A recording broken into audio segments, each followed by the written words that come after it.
এখন আমরা কিন্তু ট্যাংরা মাছ ধুয়ে এই করে রান্না করব নিয়ে নিছি। আর এখানে কিন্তু আমি শাকগুলো পুঁই শাক নিছি রান্না করার জন্য। দেখুন পুঁই শাক কিন্তু ভালো করে কেটে ধুয়ে পরিষ্কার করে নিছি। আর তার সাথে কিন্তু আমি 2টা আলুও দিয়ে দিচ্ছি। আলু দিলে আমার কাছে কিন্তু খেতে ভালো লাগে। কিন্তু চুলায় একটা কড়াই বসিয়ে দিচ্ছি আর দিয়ে দিচ্ছি পরিমাণ মতো পেঁয়াজ কুচি আর কিছু কাঁচামরিচ দিচ্ছি। আমি কিন্তু পেঁয়াজটা একটু বেশি দিচ্ছি, আপনারা চাইলে কিন্তু এখানে কমিয়ে অথবা বাড়িয়েও দিতে পারেন। এবার আমি মরিচ আর পেঁয়াজ একটু লাল লাল করে ভেজে নিব।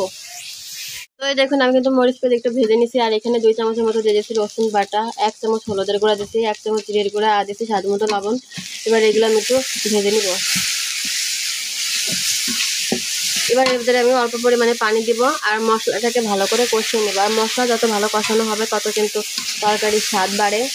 এবার আমি মশলাটাকে কষিয়ে নেব। তো এই দেখুন আমাদের মশলা কিন্তু কষানো হয়ে গেছে, মশলার উপর দিয়ে তেল ছেড়ে দিছে। এবার আমি ধুয়ে রাখা ট্যাংরা মাছগুলো দিয়ে দিলাম। আর এই মাছগুলো কিন্তু আমি আজকে কষাই রান্না করব।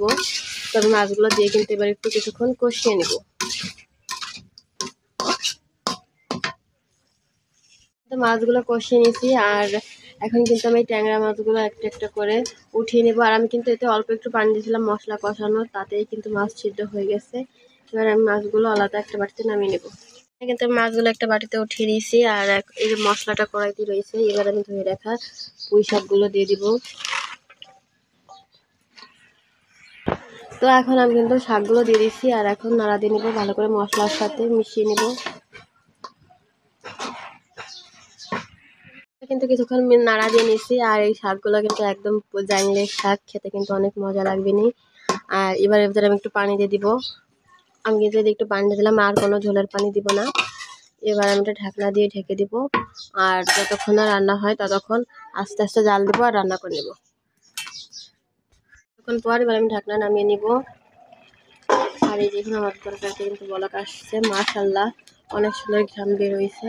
আর আলু কিন্তু অনেকটাই সিদ্ধ হয়ে গেছে আর পুঁই শাকও সিদ্ধ হয়ে গেছে অনেকটাই। এবার আমি যে মাছটা উঠিয়ে রাখছিলাম, এবার আমি এই মাছগুলো দিয়ে দিব আর আলতোভাবে নেড়ে দিব। আর ট্যাংরা মাছ কিন্তু সহজে ভাঙে না। এবার আমি একটু নাড়া দিয়ে নিলাম আর একটা ঢাকনা দিয়ে ঢেকে দিব। আরও 4 মিনিটের মতো রান্না করে নেব। 4 মিনিট পর এবার আমি ঢাকনা নামিয়ে নিব। আর এই দেখুন মাশাআল্লাহ আমাদের রান্না কিন্তু হয়ে গেছে। আর কালারটা দেখুন বন্ধুরা কত সুন্দর হয়েছে। এবার আমি একটা ডিশে ঢেলে নিব।